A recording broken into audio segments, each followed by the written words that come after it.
Coming up in this episode, Gutherson talks up Eels ahead of 2023. Alex Walmsley talks about missing the World Cup. And Stephen Crichton's Panther future is confirmed.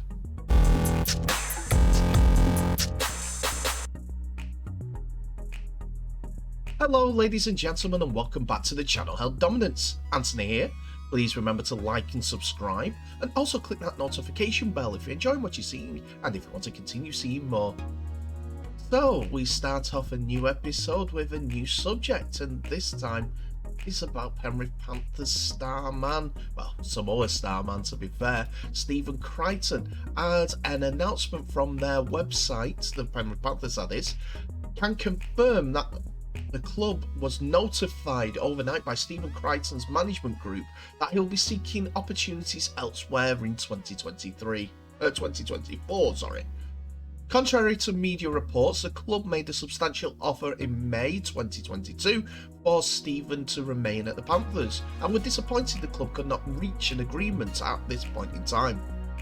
Given the uncertainty surrounding the NRL salary cap and the CBA negotiations, contract discussions were put on hold at the back end of 2022, so that the club were working on establishing its position.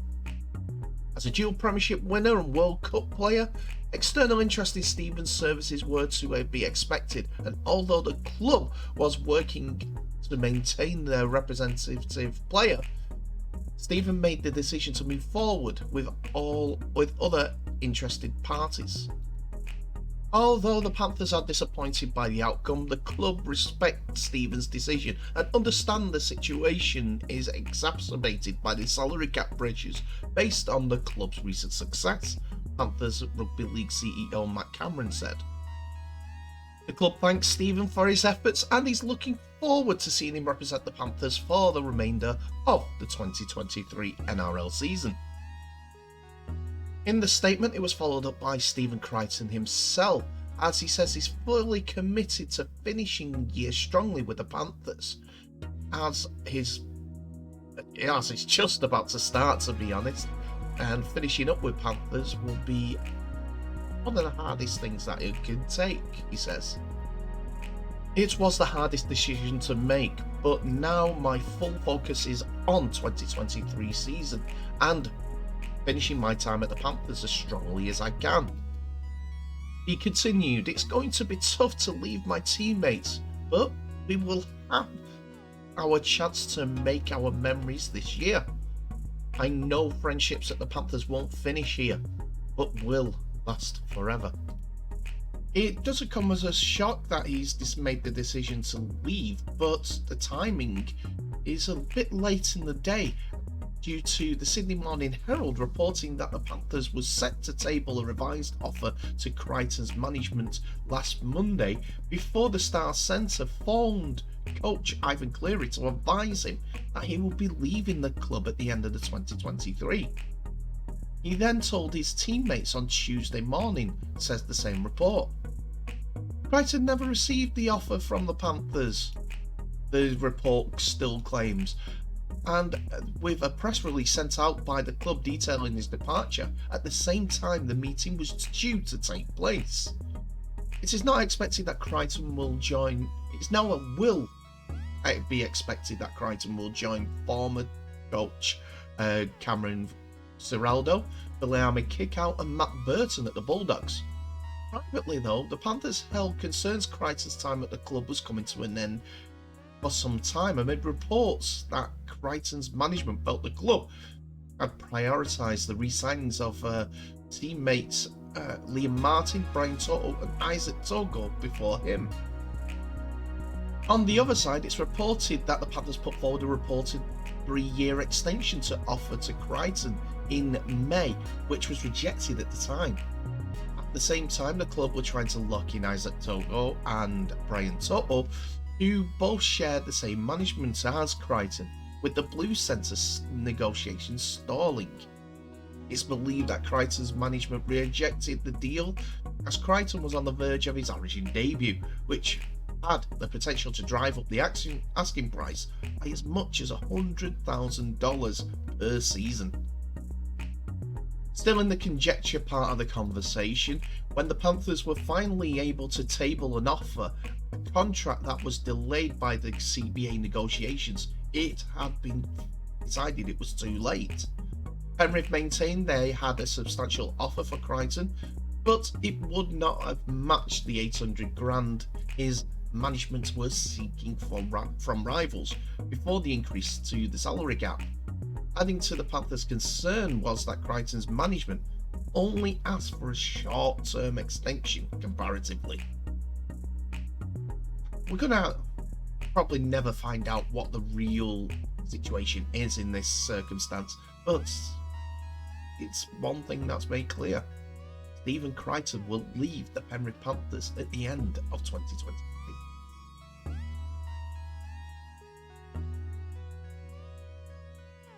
Alex Walmsley will be 35 by the time the next Rugby League World Cup comes along in France, but as long as he's fit and playing well enough to get selected, he is determined to be on the plane with England.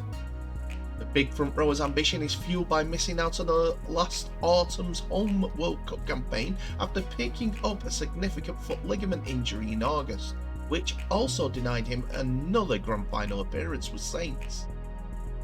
After those injury troubles, the now fully fit forward, having the benefit of a longer than normal off-season, Walmsley is getting ready for another big year with the Saints, but he hasn't given up on thoughts to what will happen 3 years down the track. Walmsley said the 2025 World Cup is something that he's thought of about already. If I had played in the recent World Cup, I probably would have come out and said that is me being done in terms of my international career. Watching the semi-final was tough to take. Missing out on playing in big games and the big stadiums like the semi at the Emirates and the opener at St James's Park, big occasions, was gutting.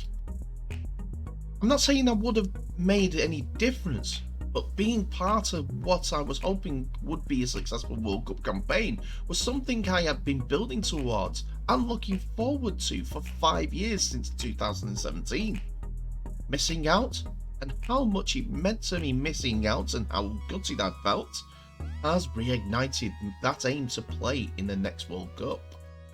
I realise I've got to bat smartly to play in the World Cup at 35. Don't want it to look like I'm picking and choosing international campaigns, but it will all depend on what the international scene looks like at the end of the year, as I don't think I could have 2 big international campaigns consecutively and play in a World Cup at 35. But that would come down to a conversation I would need to have with Sean Wayne or whoever is the England coach at the time. Hopefully I can formulate a plan where I am part of the World Cup team at 35. The big caveat to that is how long I am playing well enough to still be selected. Walmsley's been a big game player for England and Great Britain since 2017, where he has been part of then coach Wayne Bennett's thoughts. And Walmsley suffered an injury in the away game at Wigan in August, frustratingly just before the business end of the campaign. The injury was a significant one. The Lis franc, the point at which the metatarsal bone and the tarsal bones in the foot arch connect. Walmsley explained that it was the main ligament structure in the foot that was holding the main bridge in on your foot together. If that goes, your foot collapses. Basically, that is why you have to respect them. They are quite tricky injuries, but I was lucky to avoid surgery. These types of injuries are awkward and you have to respect them. That is why I had to call the seasons as early as I did. Instead of a 12-week injury, it could have been a 12-month injury, and that was one to avoid at all costs. But it was tough to miss out on the Grand Final and the World Cup. I am very much a club person first, so to miss out on Old Trafford was a tough one to take. That being said, I would not have changed it now, knowing that the boys got the job done and I know what it's meant to the team and the club to do what no one else has ever done before and win 4 in a row. As gutted as I was to miss out, I wouldn't change it now, knowing what happened.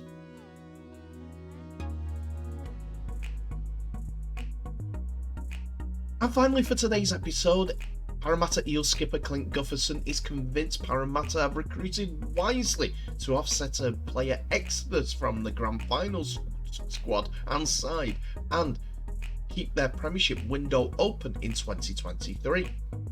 All the talk has been around the Eels sliding in 2023 after multiple players have left the club, including key starters like Isaiah Papali'i and Reid Mahoney.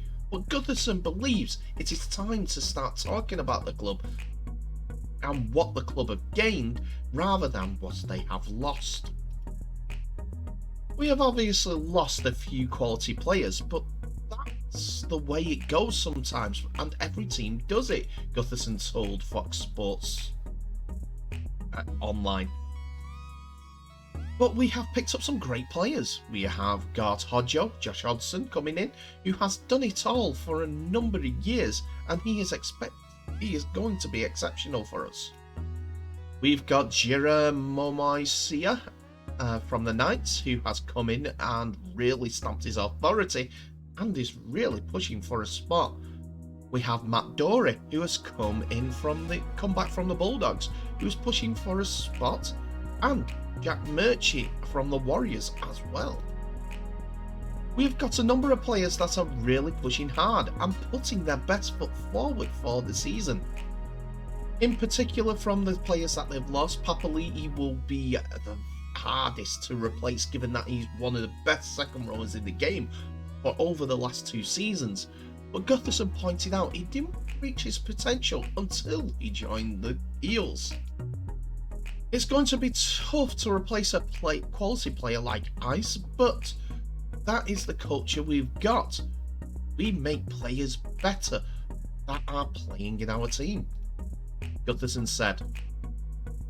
As I said, we have Jira and Matt are coming through, and they are all going to be putting their hand up for that edge position. It was exactly the same with Ice. You play in our team, you have to work hard in the effort areas, or you won't be in the 17. We've got a number of players in there putting their hand up, and 3 or 4 more weeks, and we're into the trials. So we're looking forward to it. Another recruit that has impressed Gutherson is former Penrith forward Jermaine Hopgood, who is a chance to slot in at back row rotation in 2023. There is heaps of exciting players coming through, Gutherson said. I think Jermaine Hopgood across from Penrith is going to be massive for us. He's got a fair few games in the last couple of years, and coming from a winning culture at Penrith, he brings what it takes to win. He works hard, he runs hard, he plays tough, and that's what we need in the team, is a tough player to go after the game, and I think he's in for a breakthrough season. One player that Gutherson and the Eels are desperately hoping that doesn't join the exodus of the club is off-contract halfback Mitchell Moses, who is being chased by the Tigers and the Bulldogs. Gutherson is close with Moses on and off the field and admits he's tried to convince him to stay, while giving him space to do what is best for himself and his family. We obviously want to have Mitchell stay, but you give him a lot of privacy to go about himself, as you do with all the players, Gutherson said. It is about what they want to do, and these things take time. I've been through a number of them that just takes time to get everything sorted. But we have been in his ear and tried to make him stay, and hopefully either way it can get sorted soon, so we can move on from it and start focusing on footy. Of course, Mitchell Moses is the star man for the club, as his playmaking and kicking ability dragged the Parramatta Eels, as well as some decent forward displays, and Gutherson himself. He could go for either team, to be honest, they're all good players, but Mitchell Moses leads them around. While Dylan Brown is all settled with a new contract, a monster in some people's eyes, going to be difficult to emulate that sort of number, I think, for Mitchell Moses. What happens next, we don't know, but Gutherson is happy with the squad so far, hopefully keeps it all together for another tilt at a grand final, possibly a grand final win.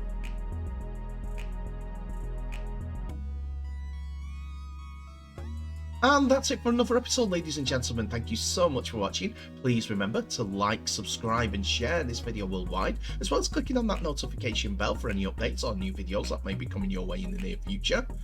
Tell me what your thoughts are on today's episode in the comment section below, as it's all open for business, so please be respectful but join in the conversation. Me and you interacting on rugby league, or anyone else getting involved, that's always a good thing. Tell me what your thoughts are on the Eels. Do you think that they have a push towards the grand final next year again?